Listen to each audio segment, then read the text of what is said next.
నా చెప్పినట్టుగా ఇప్పుడు ప్రభుత్వం వచ్చి 18 నెలలు గడుస్తుంది.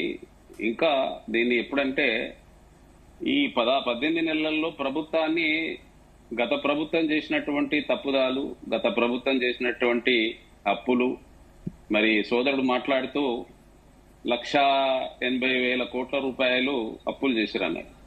మరి ఆ 8 లక్షల కోట్లు చేసిన దానికే అసలు వడ్డీ కట్టడానికే అవన్నీ చేయడం జరిగింది. ముఖ్యంగా గమనించాలి సోదరులు. అంటే అసలు వడ్డీ కట్టడానికి కేబినెట్ విస్తరణకు సంబంధించి క్లారిటీ ఇవ్వండి జితేందర్ గారు.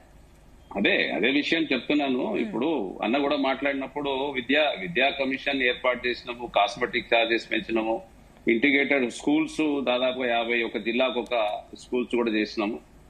ఇప్పుడు ఉన్నటువంటి పరిస్థితులలో మనకు ఈ మంత్రివర్గం అనేది కూర్పు అనేది మనకు దాదాపుగా 15 మంది అవసరం ఉంటారు కాబట్టి యాజ్ పర్ నా 119 సీట్ల ప్రకారంగా వీటిని అనేది కూర్పు అనేది చూసుకొని చేసుకోవాల్సి వస్తుంది. అడావిడిగా చేసి ఇబ్బందులు పడే కంటే చూసుకొని చేసుకోవాల్సి వస్తుందని ముఖ్యమంత్రి గారు ఆలోచన చేస్తున్నారు. పరిపాలనా విభాగం 16 సంవత్సరాల్లో అనేక సంక్షేమ కార్యక్రమాలు చేసింది కదా. ఈ సంక్షేమ కార్యక్రమాలు అనేది గుర్తులు చేసుకోకపోతే ఎట్లా? ఫ్రీ బస్ గాని, ఉచిత విద్యుత్ గాని, మరి అదే విధంగా ఇప్పుడు సన్న బియ్యం గాని, రకరకాలుగా విద్య, వైద్యం అన్ని రంగాలలో ఇప్పుడు 10 లక్షల రూపాయలు దాన్ని ఏది మన సీఎం రిలీఫ్ ఫండ్ మనది ఇది ఈ ఫండ్ విషయంలో కూడా చేసిండ్రు. అన్ని రకాలుగా ప్రభుత్వం పరంగా ఉన్నటువంటి అన్ని రకాలుగా చేస్తూ వస్తున్నారు. ఇప్పుడు మంత్రివర్గ విస్తరణ కూడా చేస్తారు. ఇందులో జూనియర్ సీనియర్లను చూసి ఎవరు ఈ కేపబిలిటీ ఎంత, ఏ ఉన్నటువంటి ఎమ్మెల్యే ఏ వరకు చేసుకొస్తాడు, ఇప్పుడు ఇచ్చినటువంటి మంత్రివర్గాన్ని కొంత కూర్పు చేసి షఫిల్ చేసి పాలన పరంగా పట్టు సాధించాలనే ప్రయత్నాలు జరుగుతున్నాయి. బ్రహ్మాండంగా పరిపాలిస్తున్నారు. పరిపాలన అనేది అంటే మీరు అన్నట్టు కరెక్టే జితేందర్ గారు, మీరు అంటున్నట్లు కరెక్టే. ఇప్పటి వరకు 18 నెలల వరకు మీరు కొన్ని నిర్ణయాలు మంచిగానే తీసుకున్నారు, బానే ఉంది. మీరు ఇంత బ్రహ్మాండంగా పరిపాలన చేస్తున్నా ఎందుకు విమర్శలు వస్తున్నాయి? మీరు అన్నట్లు సీఎం రేవంత్ రెడ్డి నిర్ణయాలు ఆలోచన చేస్తున్నారు కరెక్టే, కానీ నిర్ణయం తీసుకోవాలంటే ఢిల్లీ పర్మిషన్ కావాల్సి వస్తుంది. ఆ ఢిల్లీకి వెళ్ళాలి అంటే ఈ చిన్న 3 స్థానాలకు సంబంధించి ఢిల్లీకి ఎందుకు వెళ్లాల్సిన పరిస్థితి? అంటే ముఖ్యమంత్రి గారు ప్రతిసారి ఢిల్లీకి వెళ్ళింది అధిష్టానం కలవడానికి కాదండి. అక్కడ కేంద్రం రాష్ట్ర ప్రభుత్వాల సంబంధాలతో రాష్ట్ర ప్రభుత్వాలు నడపాల్సి వస్తుంది. అనేక మంది మంత్రుల్ని, పిఎంని కలవడానికి రాష్ట్రంలో ఉన్నటువంటి అనేక సమస్యలు ఉన్నాయి. విభజన హామీలు ఉన్నాయి, రాష్ట్రానికి రావాల్సినటువంటి ఫండ్స్ విషయం కానీ, ఈ రకరకాల సమస్యల విషయంలో ఢిల్లీకి వెళ్తారు కానీ అధిష్టానానికి కలవడానికి ప్రతిసారి వెళ్ళడం అనేది తప్పండి. అది ఇన్ని సార్లు వెళ్ళింది, దాదాపుగా 42 సార్లు వెళ్ళింది అన్నట్టుగా చెప్తున్నారు మనోళ్ళు. అది వాస్తవం. ఏ విషయానికి వెళ్ళినా కూడా ప్రభుత్వ పరంగా కేంద్ర ప్రభుత్వంతో రావాల్సినటువంటి విభజన హామీలు చాలా ఉన్నాయి, రావాల్సినటువంటి హక్కులు చాలా ఉన్నాయి.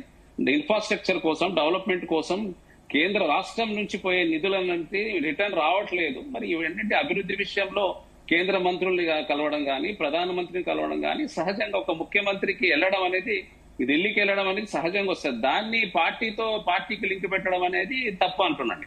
ఎందుకంటే ప్రభుత్వం అంటే మరి ఈ రోజు ఎందుకు వెళ్తున్నారు ఒక క్లారిటీ ఇవ్వండి మీరే.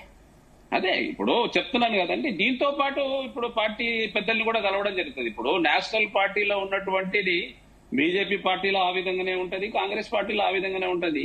సోదరుడు చెప్తూ మరి ఇన్ని రోజులు అయిపోయిందంటే నేషనల్ పార్టీలో కూడా ప్రభుత్వం ఏర్పడ్డ తర్వాత ఎన్నో రాష్ట్రాలలో కూడా చాలా కాలం కూడా ముఖ్యమంత్రిని సెలక్షన్ చేసుకున్న విషయంలో కూడా కేంద్ర వాళ్ళు సంబంధించిన వాళ్ళు చేస్తా ఉంటారు. కేంద్రంలో ఉన్నటువంటి ఢిల్లీ స్థాయిలో ఉన్నటువంటి నేషనల్ పార్టీస్లలో ఇదంతా సహజంగా వస్తుంది. అందులో 140 సంవత్సరాల పార్టీ అందరికి ఉంటుంది. ఇప్పుడు నా విషయం చూడండి, నేను 1982 నుంచి పనిచేస్తున్నా, 43 సంవత్సరాలు అయింది నాకు కూడా.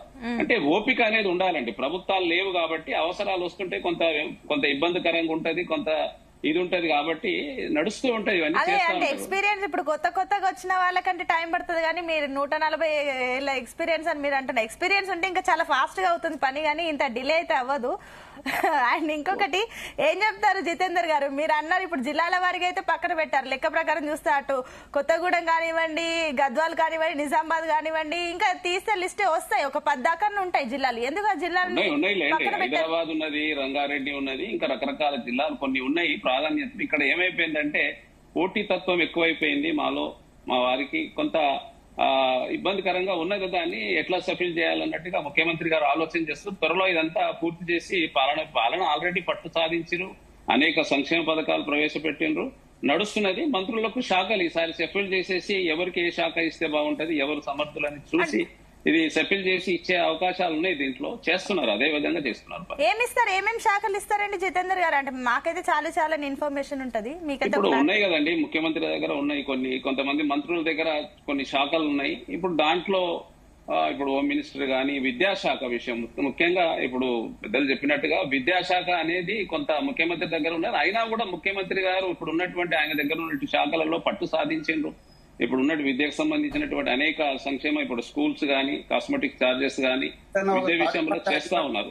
జితేందర్ అన్న ఒక సారీ ఫర్ ద ఇంటరప్షన్, మీకు తెలియాల్సింది ఏంటంటే ఇప్పటి వరకు గత కొన్ని సంవత్సరాలుగా ఫీజు రియంబర్స్మెంట్ ఇవ్వకుండా, పిల్లల సర్టిఫికెట్స్ ఇవ్వకుండా కాలేజీలు పిల్లలను మోసం చేస్తుంటే వాళ్ళు ఇటు కూలి పని చేసుకోకుండా, అటు పద్ధతిగా చదువుకోకుండా వాళ్ళ డిగ్రీలు వాళ్ళ చేతిలో ఉంటే విద్యాశాఖ ముఖ్యమంత్రి దగ్గర పెట్టుకుంటే ఇక్కడ ఎవరికి నష్టం జరుగుతుంది?